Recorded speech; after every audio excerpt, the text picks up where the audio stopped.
la grâce qui rend libre, vous est donnée par Dieu lui-même, avant toute chose, avant tout mot.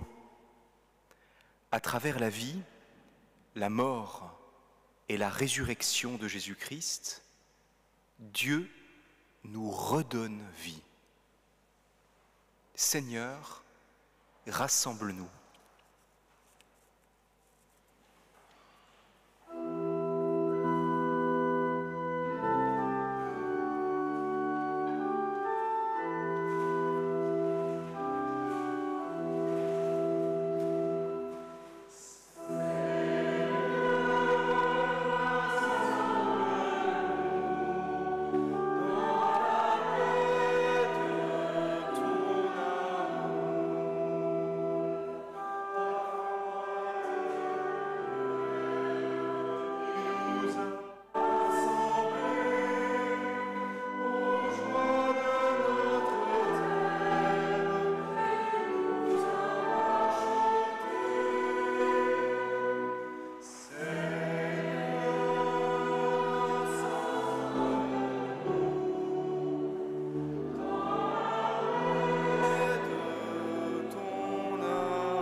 Bienvenue à toutes et à tous.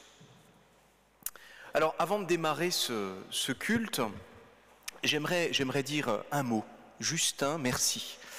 Merci à toutes celles et ceux qui rendent possible ces cultes, toutes les petites mains qui préparent les repas, les apéritifs, mais également les musiciens.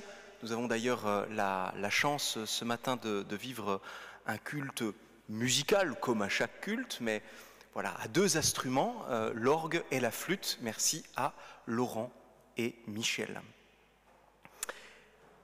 Le culte est un moment de joie,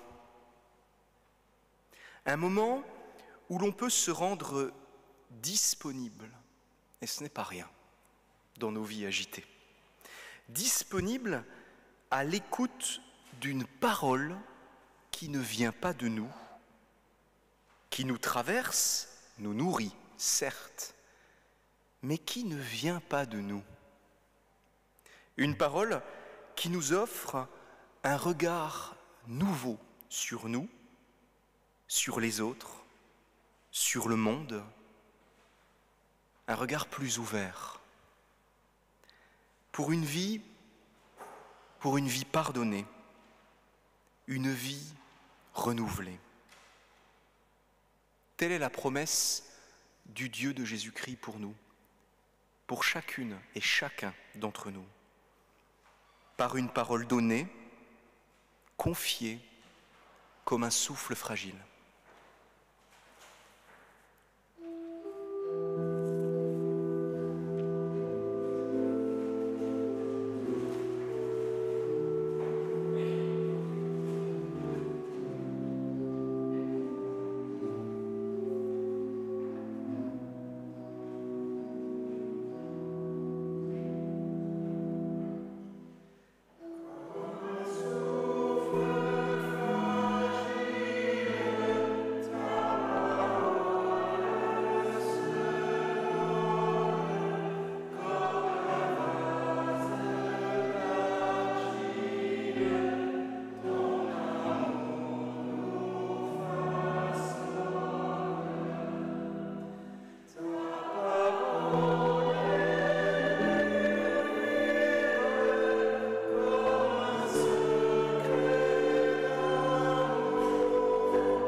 Prions avec la poésie du texte biblique, la poésie du psaume.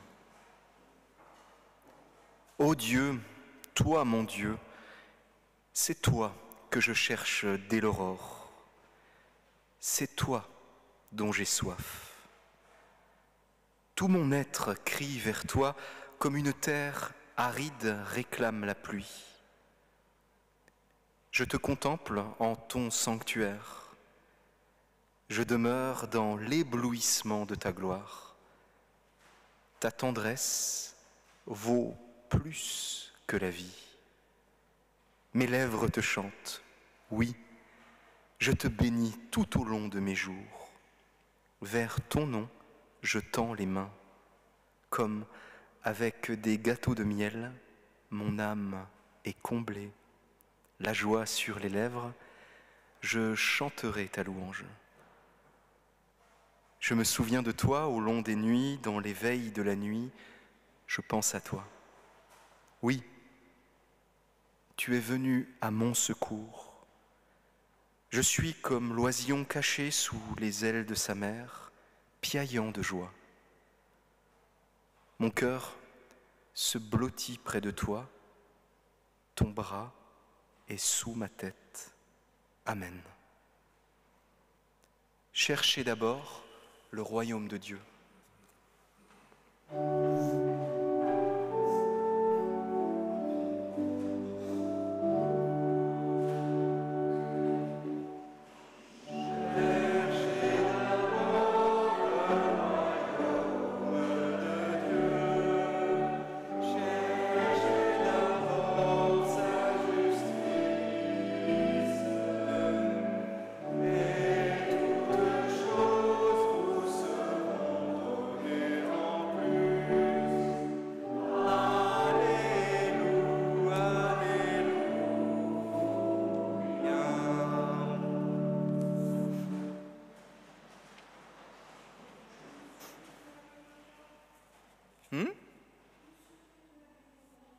Comment ?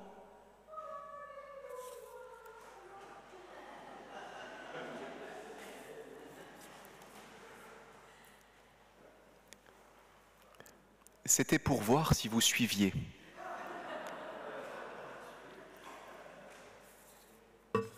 Prions.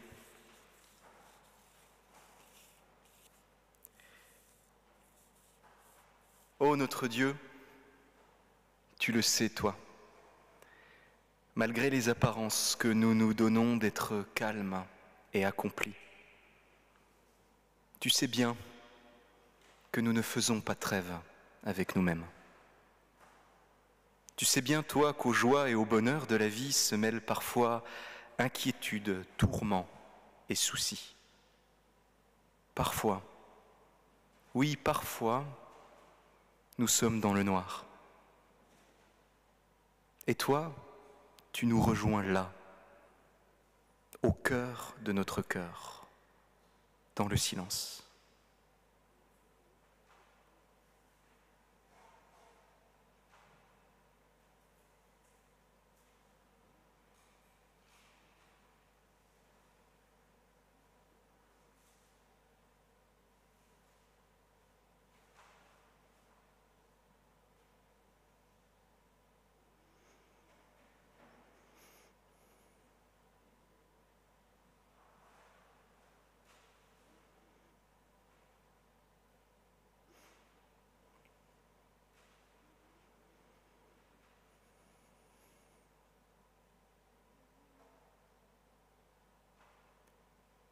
Au cœur des joies et des difficultés de toute vie, ta parole est un appel à la confiance, à l'espérance, plus forte que toute expérience. Cette parole est « Moi, je suis venu pour que vous ayez la vie et que vous l'ayez en abondance. » Dieu, en Christ, tu es l'inattendu dans notre vie. Dans notre faiblesse, tu es promesse de nouveauté, de vie vraiment pardonnée, de joie inespérée. Amen. Cherchez d'abord le royaume de Dieu.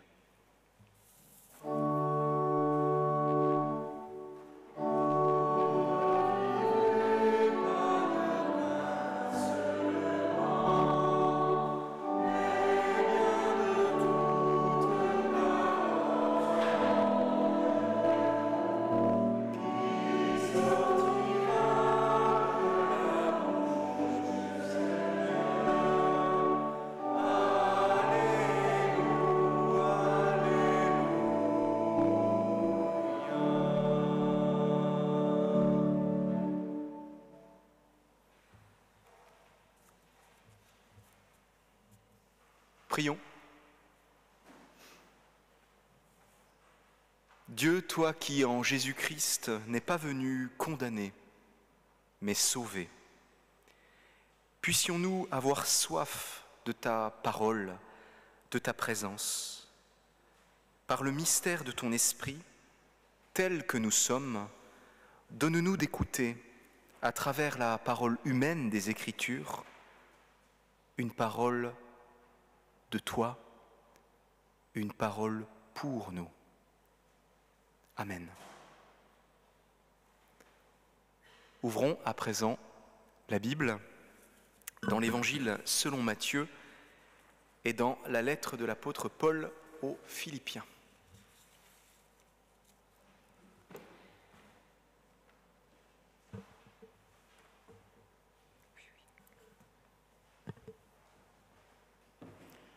Dans l'Évangile selon Matthieu, nous lisons: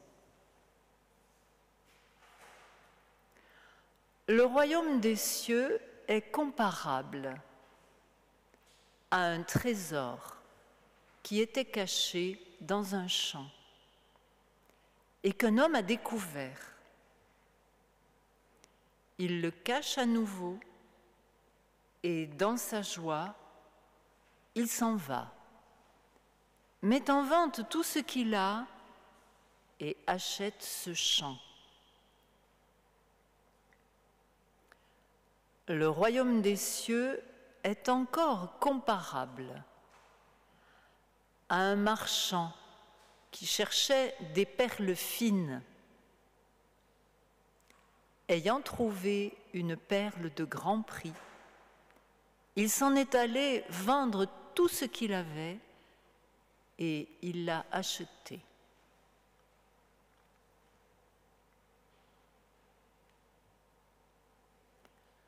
Dans la lettre de l'apôtre Paul aux Philippiens, nous lisons au chapitre 3. Si un autre croit pouvoir se confier en lui-même, je le peux davantage, moi. Circoncis le 8e jour, de la race d'Israël, de la tribu de Benjamin, Hébreu, fils d'Hébreu, pour la loi, pharisien, pour le zèle, persécuteur de l'Église, pour la justice qu'on trouve dans la loi, devenue irréprochable. Or, toutes ces choses, qui étaient pour moi des gains, je les ai considérées comme une perte à cause du Christ. Mais oui, je considère que tout est perte en regard de ce bien suprême qu'est la connaissance de Jésus-Christ, mon Seigneur. À cause de lui, j'ai tout perdu. Et je considère tout cela comme ordure, afin de gagner Christ et d'être trouvé en lui. N'ayant pas ma justification à partir de la loi, mais à partir de la foi au Christ. La justice qui vient de Dieu et s'appuie sur la foi. Il s'agit de le connaître, lui, et la puissance de sa résurrection, et la communion à ses souffrances, de devenir semblable à lui dans sa mort, afin de parvenir, s'il est possible, à la résurrection d'entre les morts. Non que j'ai déjà obtenu tout cela, ou que je sois déjà devenu parfait, mais je m'élance pour tâcher de le saisir, parce que j'ai été saisi moi-même par Jésus-Christ. Frères, je n'estime pas l'avoir déjà saisi. Mon seul souci, oubliant le chemin parcouru et tout tendu en avant, je m'élance vers le but, en vue du prix attaché à l'appel d'en haut que Dieu nous adresse en Jésus-Christ.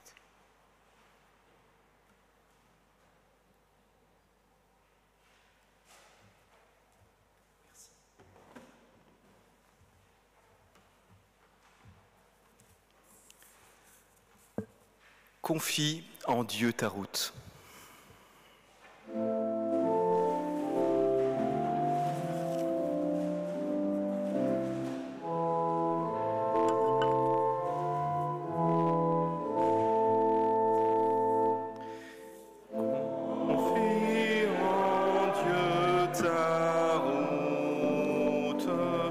Dieu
Alors, le passage que nous venons de lire se trouve dans la lettre de l'apôtre Paul à la communauté chrétienne de Philippe, communauté qu'il a lui-même fondée durant son second voyage missionnaire.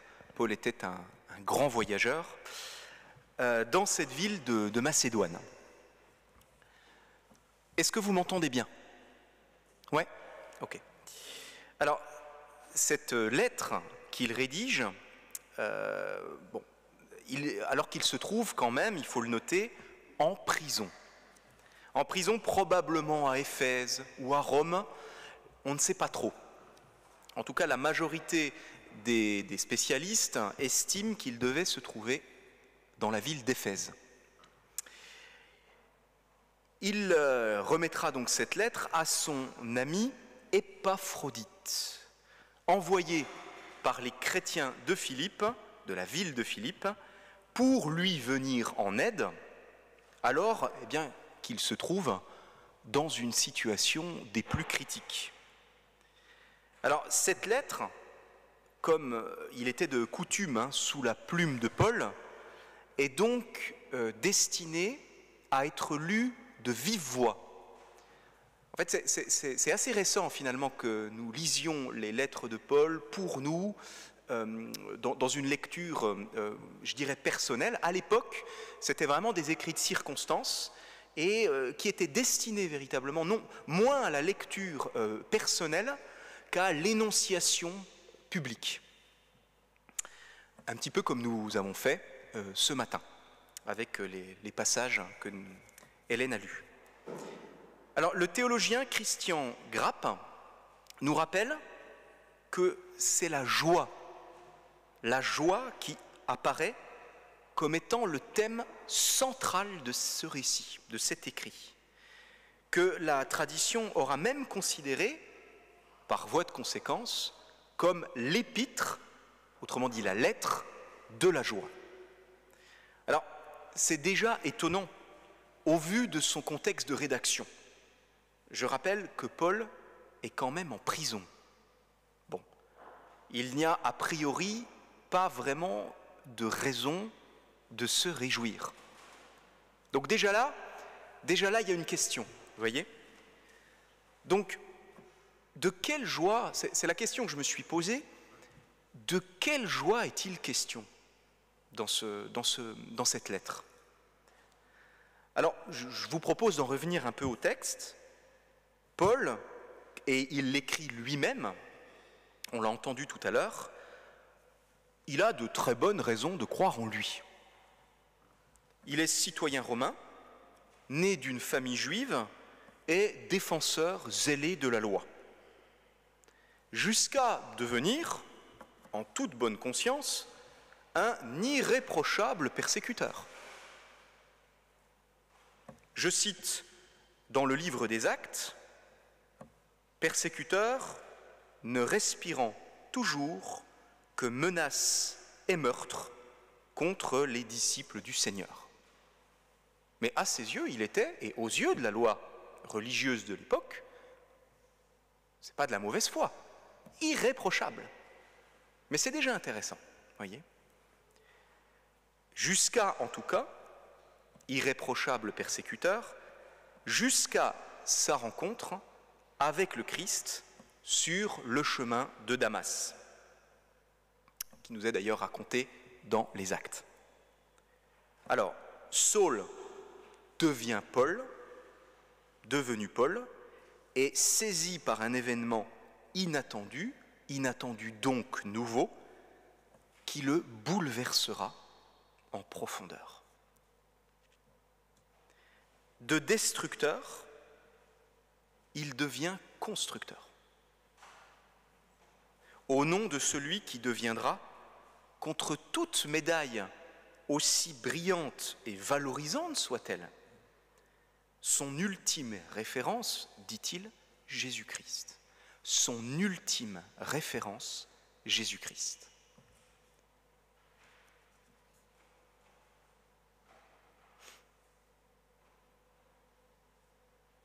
Alors je vous invite à relire ce passage dans les Actes des Apôtres.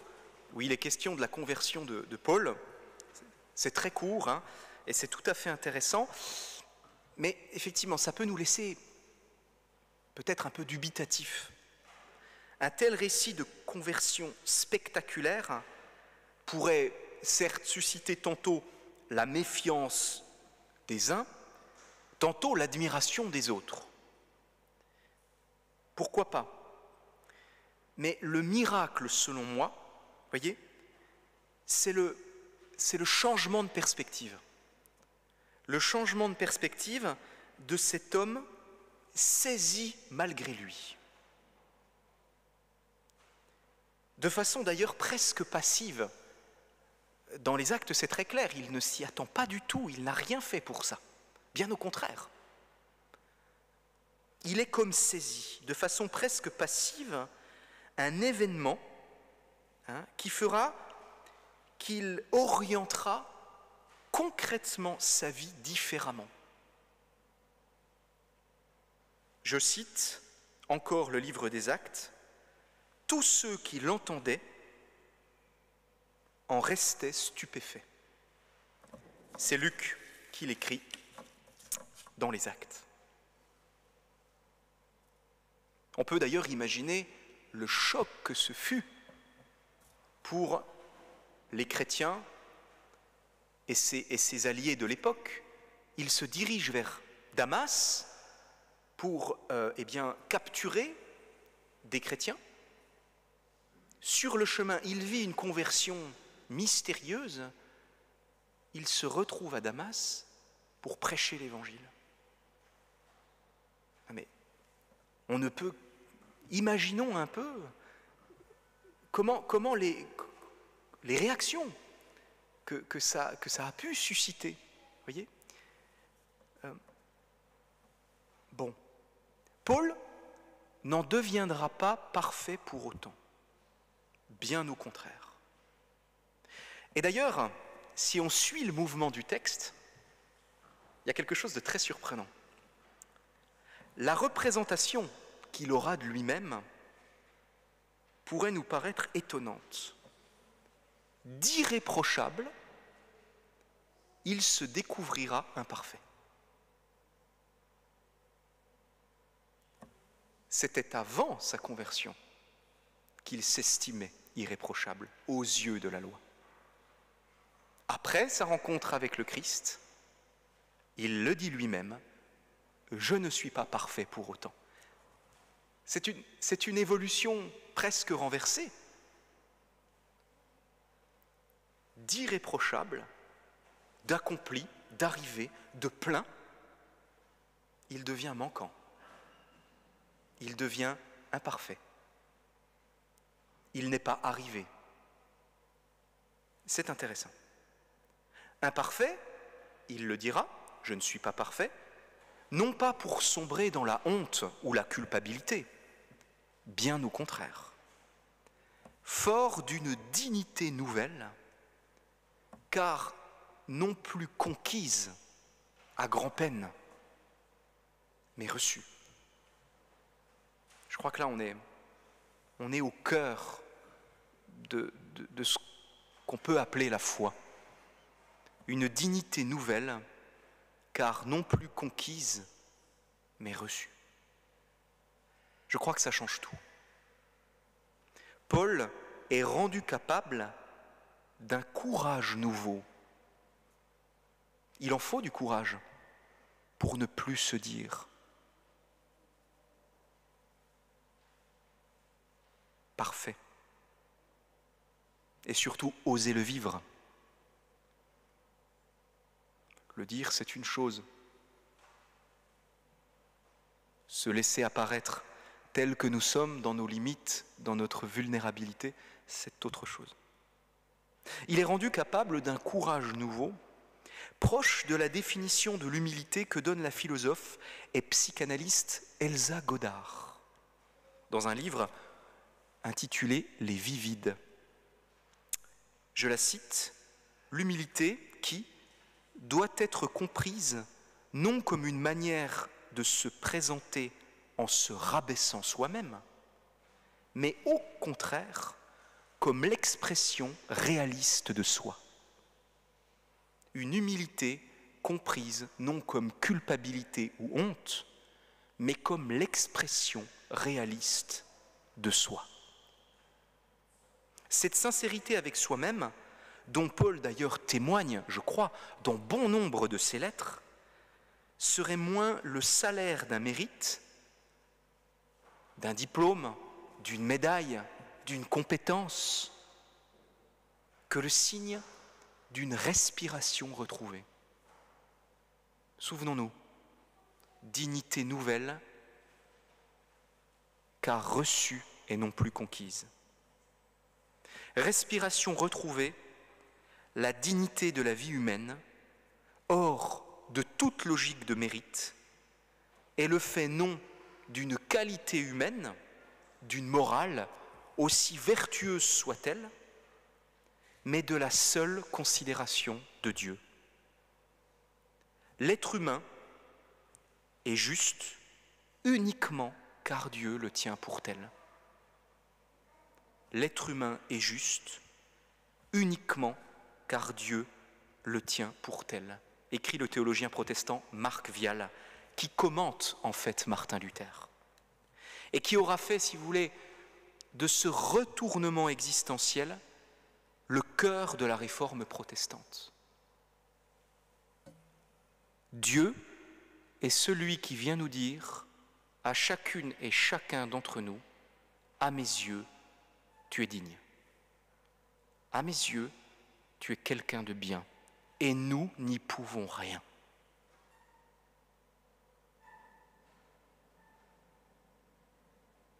Mais peut-être que finalement, j'évoquais la réforme, finalement le plus important n'est pas là. Selon moi, Paul nous inviterait moins, voyez, à adhérer à une nouvelle croyance, parmi bien d'autres, aussi séduisant soit-elle. Des croyances, il y en a plein. Et elles nous proposent toutes quelque chose. Paul nous proposerait plutôt de nous mettre à l'écoute de ce que lui-même aura vécu au plus profond de sa personne. Parce qu'il s'agit, voyez, il s'agit d'une rencontre que nous, avec nos mots humains maladroits et limités, Paul lui-même, nous essayons de mettre en mots, nous essayons d'expliquer. Mais finalement, nous tentons d'expliquer l'inexplicable. Le plus intime de l'intime, une rencontre. Une rencontre qui redonne vie. Au-delà de tous les dogmes, de toutes les croyances, de toutes les idées, aussi belles soient-elles, il s'agit d'une rencontre. Une rencontre qui relève, qui réconcilie, qui pardonne, qui redonne vie.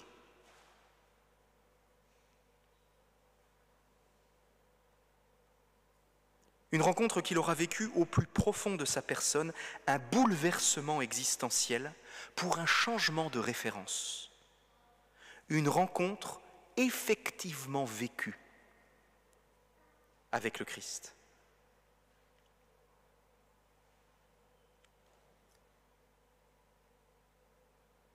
Ça lui est arrivé, alors que lui ne le cherchait pas.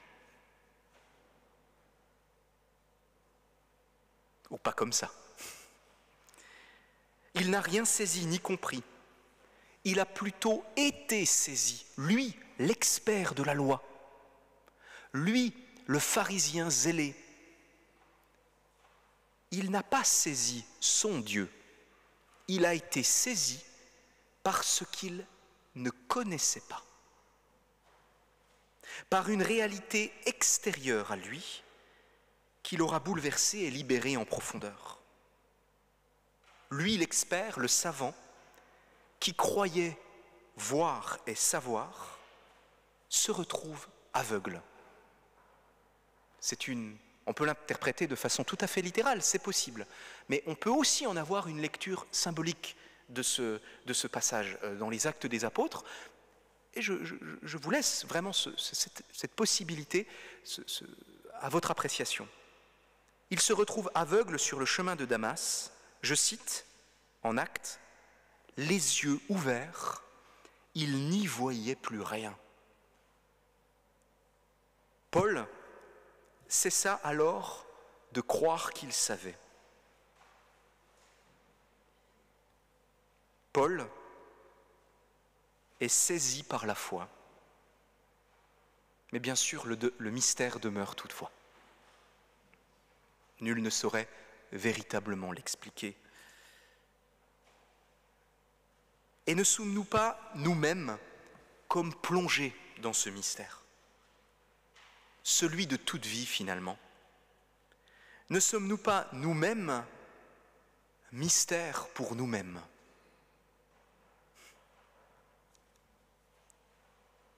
Considérer le mystère de l'autre, n'est-ce pas considérer également en même temps sa dignité irréductible, irréductible à tout jugement que j'en aurais, à toute étiquette que je lui mettrais? Et ça marche aussi avec soi-même, je crois. Dans cette perspective, le non-savoir, autrement dit le doute, permettrait le croire. Pour une foi qui ne juge pas, mais qui bien au contraire aura pour effet, pourrait avoir pour effet, de désamorcer le jugement. Le jugement que nous portons sur nous-mêmes, et donc sur les autres, sur Dieu, de désamorcer tous ces jugements derniers qui catégorisent, enferment nous-mêmes, l'autre et l'autre. Ainsi, croire reviendrait peut-être alors à ne pas croire que l'on sait, mais comme il faut bien quand même toujours croire en quelque chose, ce sont des boussoles temporaires qui peuvent nous aider à avancer, eh bien, l'idée serait peut-être de ne pas croire que l'on sait, mais bien plutôt savoir que souvent l'on croit. Laissant ainsi un vide, c'est inconfortable le vide. Un vide, c'est-à-dire de la place aux doutes bienvenus, de la place aux autres, car je crois ne pas savoir l'autre, c'est peut-être déjà l'accueillir.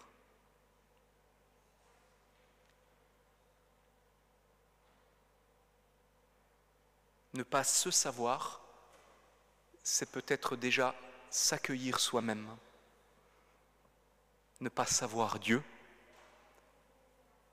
c'est peut-être l'accueillir pour se laisser saisir.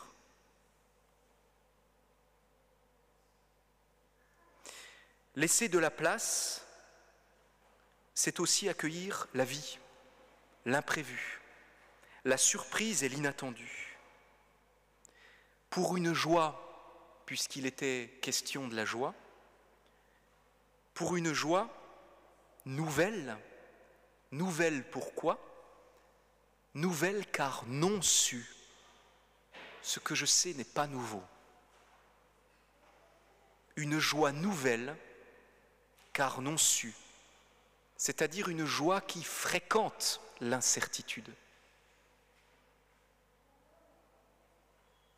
Et on comprend peut-être mieux là de quelle joie pouvait parler Paul en prison. Une joie nouvelle car non su, nouvelle car non pas créée, fabriquée, souvent à grand-peine, nouvelle car reçue.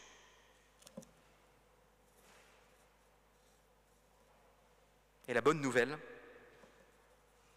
c'est que cette joie-là, puisque nous ne la tenons pas, cette joie-là est imprenable et toujours possible. Amen.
Je vous invite à proclamer ensemble notre foi et pourquoi pas ensemble à nous lever.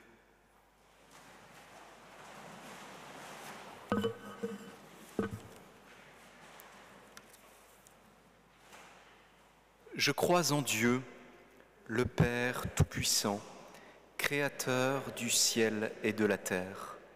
Je crois en Jésus-Christ, son Fils unique, notre Seigneur, qui a été conçu du Saint-Esprit et qui est né de la Vierge Marie.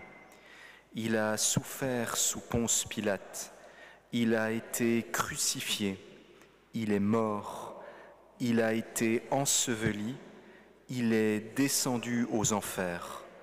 Le troisième jour, il est ressuscité des morts, il est monté au ciel, il siège à la droite de Dieu, le Père Tout-Puissant. Il viendra de là pour juger les vivants et les morts.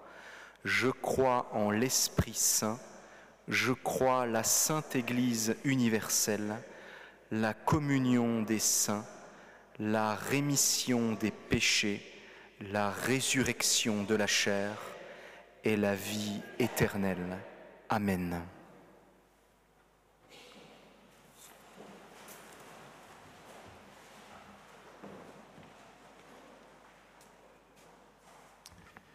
Alors quelques annonces maintenant, et avant ces annonces, j'ajoute encore quelques remerciements. Je parlais de toute l'équipe qui permettait à ces cultes de vivre.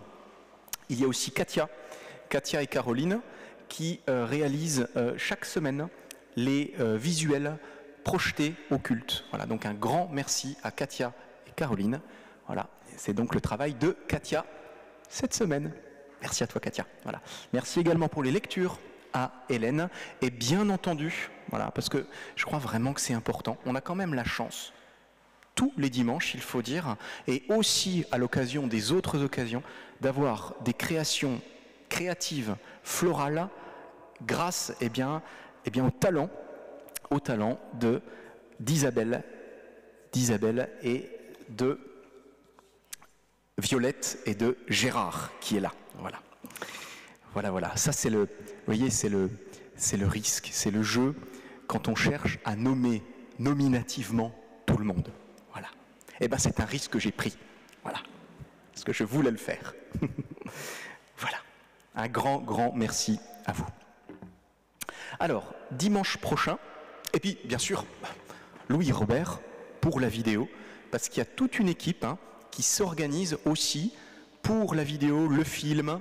Voilà, il y a Louis Robert, il y a Vaniala, et il y en a encore bien d'autres, Gessaline. Voilà, on est également toute une équipe pour cela. Voilà. Brigitte, souvent, à la chorale. Et tous les autres que je n'ai pas cités, mais qui sont là pourtant. Alors, culte à 10h. La semaine prochaine, ici même, à Saint-Martin. Voilà pour le culte. Ensuite, donc ça c'est la semaine prochaine, dimanche prochain, le 24 août à 17h, le premier concert de la rentrée avec l'Académie musicale de trombone qui revient cette année. Donc c'est assez sympa parce qu'ils sont nombreux. C'est 40 musiciennes et musiciens sur la scène du Temple Saint-Étienne. Donc c'est le 24 août à 17h et l'entrée est libre. Alors l'entrée est libre. L'entrée libre, ça veut dire qu'il n'y a pas de billetterie. Ça veut dire que c'est gratuit, mais qu'il faut payer quand même. C'est vrai, c'est mieux dit. Il faut donner quand même. Voilà. Alors, c'est une boutade. Vous pouvez venir sans rien donner du tout, c'est tout à fait possible. Chacun participe à l'auteur de ses possibilités, de ses souhaits. Alors, ce n'est pas indiqué. Alors oui, bon, on continue effectivement. Avant l'exposition, ce n'est pas indiqué parce que le 24 août, vers 16h, nous terminons notre tournée alsacienne avec le spectacle, concert, lecture plutôt, autour de Schweizer, concert avec du chant lyrique, du chant d'Afrique, des chants d'Afrique et du texte, de la poésie d'Albert Schweitzer. Il y a eu une première édition au Temple Saint-Étienne, une autre date encore, et nous terminons à l'église de Gunsbach. Le même jour, le 24 août, moi j'y serai, je m'occupe de la partie des textes, avec Landry Biaba, musicien, et d'autres encore. Les deux événements se chevauchent un peu, je n'ai pas eu la main sur cette date-là. Bon ben voilà, on a donc la possibilité de plusieurs choix, mais on a annoncé que la programmation spécifique du Temple Saint-Étienne. Voilà. Alors, si vous voulez plus d'infos, n'hésitez pas à venir m'en parler. L'exposition en cours actuellement, jusqu'au 7 septembre, la grande expo estivale, l'expo L'Alsace en 3D, au Temple Saint-Étienne, entrée gratuite. Je rappelle aussi, mais ça vous le savez probablement, que le temple pendant l'été est ouvert selon des horaires spécifiques du mercredi au dimanche. Ça ne change pas, mais de 14h à 20h. Et à partir d'après le 7 septembre, donc je ne sais plus, on sera le 8, 9, 10, c'est bien ça Hélène? Le 10 septembre, on revient à nos horaires normales, 13h, 19h. Vous trouverez de toute façon toutes les informations sur le site internet de la Dynamique mulhousienne, protestant avec un S, puisque nous sommes plusieurs, mulhouse.fr, et vous retrouverez aussi tout le détail de la programmation culturelle, en général sur 2 mois, sur le site internet du Temple Saint-Étienne, www.templesaint-étienne-mulhouse.com. Et puis bien sûr, la nouveauté cette année, depuis quelque temps déjà, c'est la newsletter hebdomadaire. C'est-à-dire que vous pouvez recevoir les rendez-vous culturels de la semaine, concerts, expositions, spectacles au Temple Saint-Étienne, directement dans votre boîte mail. Mais pour cela, j'ai besoin de votre autorisation et de votre adresse mail à vous. Donc n'hésitez pas à m'envoyer un message par SMS, par mail, par pigeon voyageur. Il y en a quelques-uns. Il faut ouvrir la porte là-bas. Ou alors, encore plus simple, merci Hélène d'avoir rigolé à ma blague pas drôle. Je craignais que ça soit un bide pas possible. Merci Hélène. Et donc, je ne l'ai pas encore mise, mais par contre, vous avez une petite feuille à l'entrée. N'hésitez pas à mettre votre adresse mail si vous souhaitez recevoir la newsletter directement dans votre boîte mail. Voilà, si ce n'est pas déjà fait, bien sûr. Voilà, j'ai déjà quelques adresses. Je crois que je n'ai rien oublié pour cette semaine. C'est bon ? Ok. Eh bien, voici maintenant venu le temps du partage autrement de l'offrande.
Prions ensemble.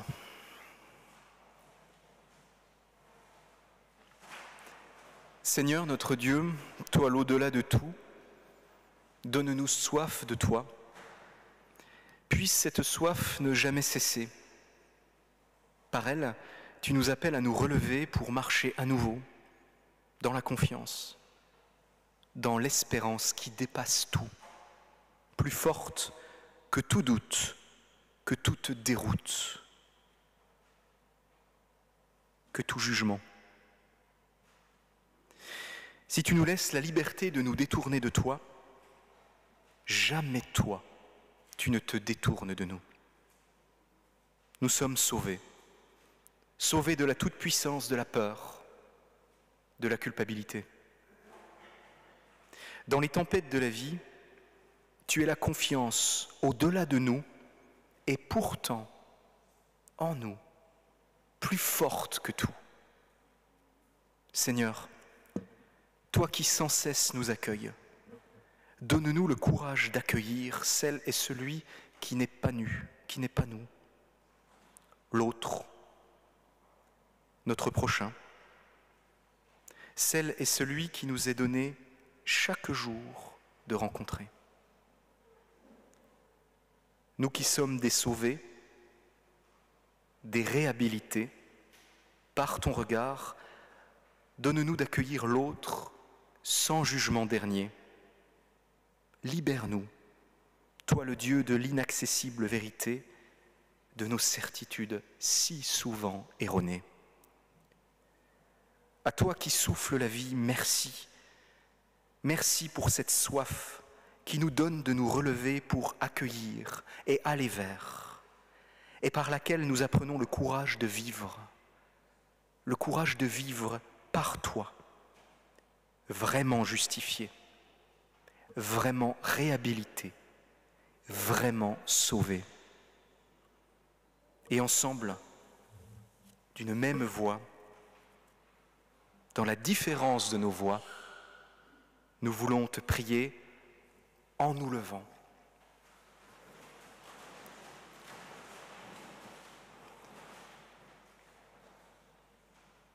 Notre Père qui es aux cieux, que ton nom soit sanctifié, que ton règne vienne, que ta volonté soit faite sur la terre comme au ciel. Donne-nous aujourd'hui notre pain de ce jour.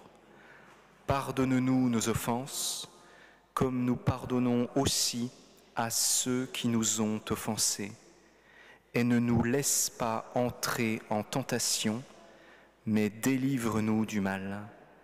Car c'est à toi qu'appartiennent le règne, la puissance et la gloire pour les siècles des siècles. Amen. Il est une fois.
Et avant la bénédiction, je souhaitais formuler encore un remerciement.